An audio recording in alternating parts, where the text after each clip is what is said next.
ओम शांति। प्यारे भाइयों बहनों, गुड मॉर्निंग सभी स्टूडेंट्स, पेरेंट्स, सबको diamond morning, golden morning.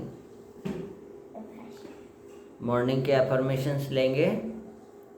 Money मन याद कीजिए। 5 सेकेंड, 5 संकल्प। मैं शांत स्वरूप आत्मा हूँ। मैं शुद्ध और पवित्र आत्मा हूँ। मैं बुद्धिमान आत्मा हूँ। बाबा मेरे साथ है। डरने की क्या बात है। हर परिस्थिति में मैं शांत रहने वाली, खुश रहने वाली आत्मा हूँ। मेरा घर स्वर्ग है। मेरे सभी रिश्ते बहुत प्यारे हैं। बहुत प्यारे। आज का कोटेशन, आपके अपने स्वभाव के सिवाय कोई आपको दुख नहीं देता। अपना स्वभाव मधुर व प्रेम युक्त बनाएं तथा सबका दिल जीतें। सुंदर महावाक्य है। आपके अपने स्वभाव के सिवाय कोई आपको दुख नहीं देता है।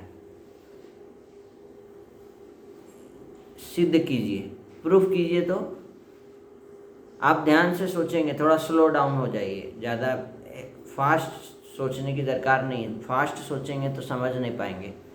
Slow down. कोई आपके अपने स्वभाव के सिवाय कोई आपको दुख नहीं देता है। अगर कोई सामने वाला आपको, दुख कब होता है? कोई गाली दिया तब ना, कोई मारा, दुख दिया, उल्टा पुल्टा बोला। कोई भी आपको कोई गाली दिया, उल्टा पुल्टा बोला, तो कौन बोला? सामने से बोला। ठीक है। जैसे एक बॉलर बॉलिंग करता है तो उसने अपना बॉल फेंका। ठीक। आप क्या कर रहे हो? आप बैट्समैन हो। क्योंकि कोई बॉलर बॉलिंग करेगा तो पर्टिकुलर बैट्समैन को ही तो करेगा ना। तो उसने कर दिया, आपको कर दिया, आप बैट्समैन हो। तो आपको क्या करना चाहिए? क्लीन बोल्ड हो जाना चाहिए या उस बॉल में सिक्सर, छक्का मारना चाहिए? क्या करना चाहिए? तो ध्यान देंगे, अगर वो बॉल आता है और अगर आप सिक्सर, छक्का मारते हो, इसका मतलब है कि आपकी स्व स्थिति बहुत हाईएस्ट है। उमंग उत्साह आपके अंदर बहुत है। बैटरी आपका फुल चार्ज है। उस समय ब्लैक बॉल आए चाहे वाइट बॉल आए, मतलब कोई गाली दे चाहे कोई आपकी प्रशंसा करे, आपकी स्थिति इतनी हाईएस्ट है, उसका कोई असर पड़ने वाला नहीं है। अब उसने आपको गाली दिया, आपके कानों ने उसे सुना, सुन करके यहाँ से मैसेज यहाँ गया आत्मा में, आत्मा ने मन के द्वारा सोचा।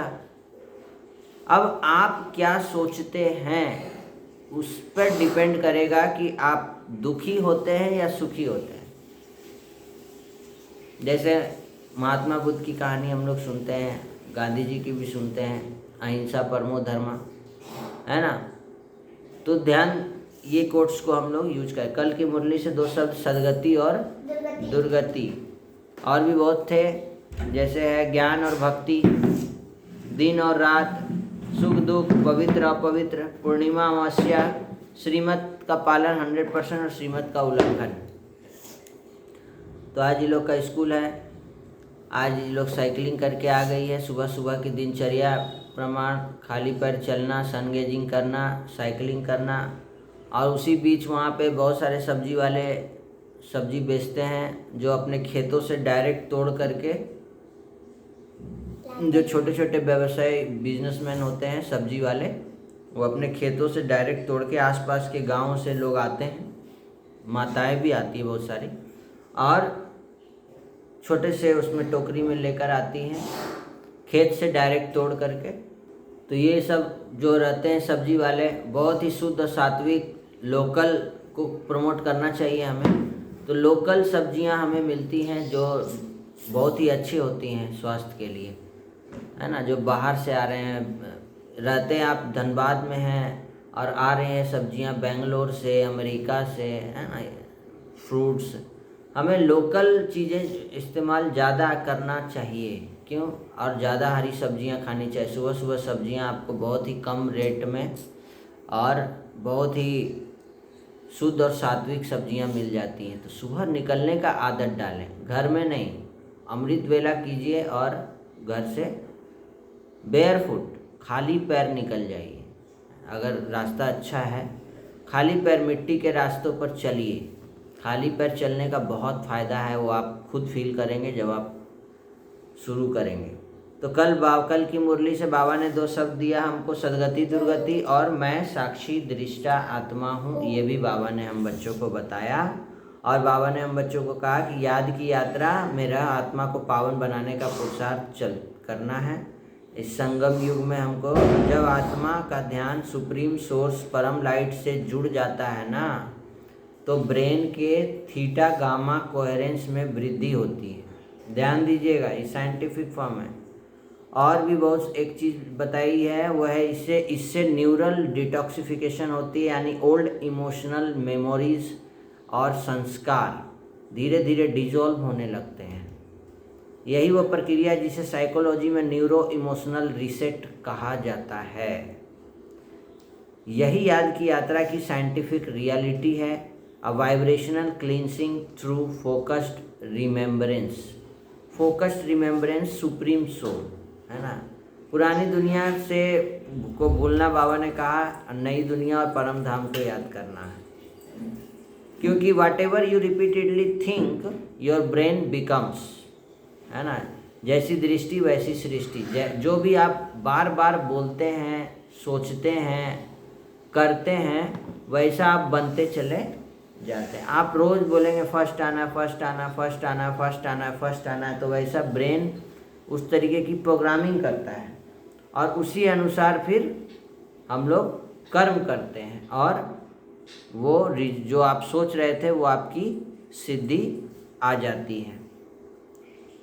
तो ये सब कल की मुरली में था, बहुत चीज़ थी कल की मुरली में। साक्षी दृष्टा को भी बाबा ने कहा था देवता बनना है। और आज की मुरली में है, मीठे बच्चे तुम इस पाठशाला में आए हो स्वर्ग के लिए पासपोर्ट लेने। आत्म अभिमानी बनो और अपना नाम रजिस्टर में नोट करा दो तो स्वर्ग में आ जाएंगे। ध्यान दीजिए, बहुत अच्छी पॉइंट्स हैं। पाठशाला तो आजकल हम लोग बोलते भी नहीं है, स्कूल बोल लेते हैं इंग्लिश में। पाठशाला शब्द ही गायब हो गया है। गीता पाठशाला जो हम लोग यहाँ पढ़ रहे हैं, ये है गीता पाठशाला, इसका नाम होता है ना। बाबा के स्कूल हैं ये सब। भगवान के स्कूल में क्या होगा? पढ़ाई होगी, एक अच्छा इंसान बनने की पढ़ाई होगी, अपने बुरे संस्कारों पर विजय प्राप्त करने की पढ़ाई होगी। तो स्कूल जाने से पहले हमको ये पढ़ाई पढ़ लेना। इससे क्या होगा? कल बोले थे ये लोग को कि स्कूल जाने से पहले रात में ही बैग पैक कर लेना है, लेकिन डेली सुबह में बैग पैक कर रही है। देखो यहाँ अभी पढ़ने का समय है ना, मुरली क्लास। तो हमको क्या करना है, हम जब इस पाठशाला में पढ़ते हैं तो इसमें स्वर्ग के लिए हमको पासपोर्ट मिल जाता है। आपको स्वर्ग में जाना है ना, उसका पासपोर्ट यही है। तो ध्यान देंगे, स्वर्ग में जाने का पासपोर्ट आपको कब मिले, कहाँ मिलेगा? आप अपने नज़दीकी ब्रह्मा कुमारी सेंटर पर चले जाइए, या ऑनलाइन चाहिए तो ये ऑनलाइन मुरली क्लास जो है ज्वाइन कर लीजिए, शुरू कर दीजिए पॉजिटिव थिंकिंग क्लास। इससे हम लोग की जो है पॉजिटिव ऊर्जा निरंतर बढ़ते रहेगी और आपको लास्ट में स्वर्ग का पासपोर्ट मिल जाएगा। इसके लिए भगवान ने कहा कि आत्म अभिमानी सोल कॉन्शियस बनना है और अपना नाम रजिस्टर में नोट करा दो। रोज़ मुरली क्लास में रोज़ आपका अटेंडेंस होगा। तो आप लोग जो भी मुरली क्लास कर रहे हैं, ये पॉजिटिव थिंकिंग क्लास, और तो आप कमेंट ज़रूर करेंगे, उससे आपका अटेंडेंस बन जाएगा। आप सबका नाम रजिस्टर में नोट कर लेंगे। 2 3 4 नाम जो है, जो रेगुलर कमेंट आ रहे हैं, उनका नाम नोट कर लेते हैं। बाकी लोग भी कमेंट करेंगे और लाइक्स से भी समझ जाएंगे कि कौन कौन देखे हैं, लेकिन कमेंट करेंगे तो ज़्यादा अच्छा है। प्रेजेंट करके या कोई कमेंट कर देंगे। कौन सी स्मृति ना रहने के कारण बच्चे बाप का रिगार्ड नहीं रखते हैं? स्मृति खत्म हो जाती है, सारी दुनिया जिसको पुकार रही है, याद कर रही है, वही ऊंचते ऊंच बाप हम बच्चों की सेवा में उपस्थित हुए हैं। यह निश्चय नंबरवार है, जितना जिसको निश्चय उतना रिगार्ड रखते हैं। निश्चय बुद्धि भगवान पढ़ाते हैं हम बच्चों को। कौन पढ़ाता है? इसलिए हमको क्या निश्चय बुद्धि बनना है, कोई भी छीछी काम नहीं करना है, अंदर कोई भी अवगुण ना हो, तब अच्छा पद मिलेगा। अवगुण जितना भी है, क्योंकि ये स्कूल ही है, पाठशाला है बाबा का, इसमें हमको अवगुणों को क्या करना है, छोड़ देना है और बाबा से गुणों को धारण कर लेना है, ठीक है। और ज्ञान रत्नों को रोज़ हमको ज्ञान की मुरली के पॉइंट सुननी है और सबको सुनाना है, नोट भी करना है, होमवर्क भी बनाना है और सदा उन्नति का ख्याल रखना है। प्यारे भाइयों बहनों, आपको एक छोटा सा प्रसंग बता देते हैं। एक बहुत अच्छी फैमिली थी, उसके बच्चे स्कूल जाते बहुत अच्छे प्यार से, उसके पापा रोज़ उसको पढ़ाते भी थे, सब कुछ ठीक चल रहा था। अचानक से उसके पापा की तबीयत ख़राब हो जाती है और उसके पापा हॉस्पिटल ले जाए जाते हैं और वहाँ पे उनकी शरीर छूट जाती है। सोचिए, अब उसके पापा दुनिया में नहीं रहे, तो अपने आप को इतना मजबूत बनाना है, उमंग उत्साह में रहना है, क्योंकि किसी के बिना दुनिया नहीं रुकती है ना। उनका उतना ही देर तक का पाठ था आपके साथ। वो कहावत है, लहरों से डरकर नौका पार नहीं होती, कोशिश करने वालों की कभी हार नहीं होती, है ना। चींटी चढ़ती है, 100 बार फिसलती है, गिरती है, बिछड़ती है, लेकिन उनका कारवां चलता चला जाता है ना। इसलिए लाइफ में इतना आध्यात्मिक रूप से मजबूत और शक्तियों को धारण कीजिए कि लाइफ में कोई रहे चाहे नहीं रहे, इस दुनिया में आप क्या हैं, अकेले आए हैं ना, और अकेले ही तो जाना है ना। तो हमको बहुत मजबूत रहना है, बाबा की याद से स्ट्रांग रहना है, आगे बढ़ते रहना है जिंदगी में, आगे सदा बढ़ते रहो। गीत है ना, जिंदगी में सदा मुस्कुराते रहो। तो आज की मुरली से ये सब पॉइंट्स थे।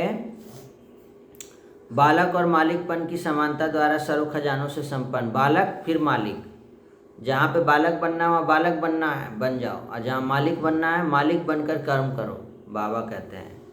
और ज्ञान के अकुट खजानों के अधिकारी बनो तो अधीनता खत्म हो जाएगी। मनसा सेवा करने के लिए तो इस महीने में पूरा आ रहा है। तो आज की मुरली से सम्मान लेंगे, मैं सर्व खजानों से संपन्न आत्मा हूँ, ठीक है। मैं सर्व खजानों से संपन्न आत्मा हूँ। और अधिकारी और अधीनता, ये 2 शब्द लेंगे। अधीनता नहीं रखेंगे, अधिकारी बन करके, मतलब स्वराज अधिकारी बन के अभी ज़िंदगी जीना है। जो हम सोच चाहेंगे वो हम कर सकते हैं, ये नहीं कि क्या करें हो गया, ऐसा ही ज़िंदगी नहीं जीना है, ठीक है। और आज का कहानी लेंगे, स्टूडेंट्स में अनुशासन की कला। देखिए क्या होता है अनुशासन का असर। सामान्यतः देखा जाता है कि मनुष्य अपने जीवन में जितनी जल्दी नियम बना लेता है, परिस्थिति आने पर उससे भी कम समय में नियमों को तोड़ भी देता है।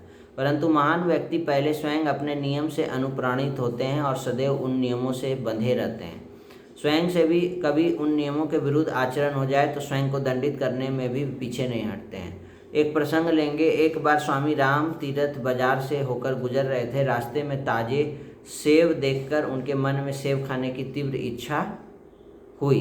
खरीदे या ना खरीदे, इसी दुविधा में कुछ आगे निकल जाने के बावजूद खाने की प्रबल इच्छा के कारण वे लौटकर उस फल वाले के पास आए और उन्होंने उससे कुछ सेब खरीदा। राम घर पहुंचकर उन्होंने बिना समय गंवाए सेब काटकर एक कांच की प्लेट में रख दिया और खाने की प्रबल इच्छा हो रही थी, परंतु उस समय स्वामी राम तीर्थ के मन में संयम का विचार आया। उन्होंने सोचा कि एक समान स्वाद इंद्रियों पर भी मेरा नियंत्रण नहीं है, मैं किस प्रकार का सन्यासी हूँ। मेज पर प्लेट में वह कटा हुआ सेब पड़ा था। राम तीर्थ ने उस दिन उपवास रखने का संकल्प किया। उस सेब को बिना हाथ लगाए उन्होंने फेंक दिया। सामान्यतः मनुष्य की कर्म इंद्रियां अनुशासन तोड़कर उसके संयम को नष्ट करने के लिए बार बार प्रयास करती है। स्वयं को अनुशासित कर चलने के लिए अनुशासन कला की बहुत आवश्यकता होती है। तो प्यारे भाइयों बहनों, सुव्यवस्थित दिनचर्या और अनुशासित जीवन मनुष्य के व्यक्तित्व का विकास करने में सहायक होते हैं, है ना। ये नहीं होगा तो आप चाह के भी वही कर्म करेंगे जो आप नहीं करना चाहते हैं। जैसे मोबाइल में आप बहुत अनुशासित चलाना चाहते हैं, लेकिन आप 4 घंटा चला लिए, आपको पता भी नहीं चला। हर एक कर्म करने से पहले उस कर्म की मर्यादा को जानकर कर्म किया जाए तो उसके सुप्रभाव प्रगति का मार्ग खोल देते हैं। इच्छा के अधीन होकर अनुशासन तोड़कर यदि कर्म करते चलें तो इससे भयानक परिणाम आज नहीं तो कल भोगने ही पड़ते हैं। चींटी जैसे छोटे जीव भी एक ही लकीर पर चलते हैं। नियम और मर्यादा आदर्श व्यक्तित्व के परिचायक हैं। अनुशासन रेल की पटरी की तरह होता है। अगर रेलगाड़ी पटरी पर सही तरीके से चले तो लाखों आदमियों को अपने गंतव्य स्थल तक पहुंचा देती है, परंतु यदि पटरी से उतर जाए तो क्या होगा? क्या होगा? तो कई जाने जा सकती है। इसीलिए अनुशासन का होना हमारी ज़िंदगी में बहुत ज़रूरी है। सुबह कितने बजे उठना चाहिए? अनुशासन। सुबह उठ करके मॉर्निंग वॉक जाना चाहिए कि नहीं जाना चाहिए? अनुशासन। ये नहीं कि सोए रह गए तो गाड़ी तो पटरी से उतर गई तो कितना नुकसान हो गया। ठीक उसी तरह जीवन भी यदि अनुशासित हो और दिनचर्या प्रमाण हो तो अनुकरणीय और प्रेरणादायी हो जाता है। वो आप खुद फील करेंगे जब आप अनुशासित जीवन जिएंगे। जीवन यदि अनुशासित न होकर अनुशासनहीन और अव्यवस्थित हो जाए तो यह भार स्वरूप लक्ष्यहीन और उपहास योग्य हो जाता है। व्यवस्थित दिनचर्या, मन, वचन और कर्म का संतुलन, मुश्किल परिस्थितियों में भी अविचलित रहकर अनुशासन का पालन, इनसे जीवन अनुशासित होता है। तो हमें अपने जीवन में अनुशासन लाना है, ठीक है, डिसिप्लिन। और क्या करना है? डिसिप्लिन लाने के लिए हमको अपने दिनचर्या को सेट करना है। तो आज स्टूडेंट जो भी सुन रहे हैं, पेरेंट्स, सभी बच्चे आज अपनी दिनचर्या सेट करेंगे, सुबह से लेकर रात तक की दिनचर्या, और उसी प्रमाण अनुशासित जीवन जिएंगे। ये नहीं कि कभी भी कुछ भी कर लिया। खाने का टाइम नहीं है लेकिन खा रहे हैं, हाँ? 12 बजे रात हो गया और उस समय भोजन कर रहे हैं। दिनचर्या प्रमाण हर चीज़ हमको करना है। सुबह उठिए, मेडिटेशन करिए, मॉर्निंग वॉक करिए, सन गेजिंग करिए, खाली पैर चलिए, उसके बाद और अपना स्पिरिचुअल और पॉजिटिव थिंकिंग क्लास करिए। फिर बाकी दिनचर्या अपनी सेट करिए। काम करना, जो भी बिजनेस नौकरी करते हैं, स्टूडेंट्स हैं तो पढ़ने जाते हैं, ट्यूशन कब है, ट्यूशन से आके पढ़ाई करना, होमवर्क बनाना, बहुत सारी चीज़ें हैं दिनचर्या प्रमाण सेट कर सकते हैं। तो प्यारे भाइयों बहनों, राम तीरथ के प्रसंग से क्या शिक्षा मिलती है? कमेंट करके बताइएगा। क्या शिक्षा मिला? हमें अनुशासित जीवन जीना चाहिए। अनुशासित जीवन के नियम क्या हैं? दिनचर्या सेट करना है। कर्म करने के पहले क्या चिंतन करना जरूरी है कि जो कर्म करने जा रहे हैं वो सही है कि नहीं है। तो आज की मुरली से जो भी चीज़ें थी, सोमान और 2 शब्द, उसको याद रखेंगे, होमवर्क बनाएंगे लाइन खींच करके, और एक पे सोमान भी लिखेंगे, सर्व खजानों से संपन्न आत्मा हूँ। और आज की मुरली से 2 शब्द, अधिकारी, अधीनता। अधिकारी मतलब आप अपने जीवन को अनुशासित चला रहे हैं। अधीनता मतलब उसके अधीन है, आप अपने मन के ही अधीन हैं। आप नहीं चाहते हैं करना लेकिन वही काम कर रहे हैं, अधीन हुए ना। तो आज की वीडियो इतना ही। फिर से मिलते हैं नए वीडियो में। धन्यवाद। सबका भला हो, सब शांत रहें, सुखी रहें, निरोगी रहें, स्वस्थ रहें। Bye bye.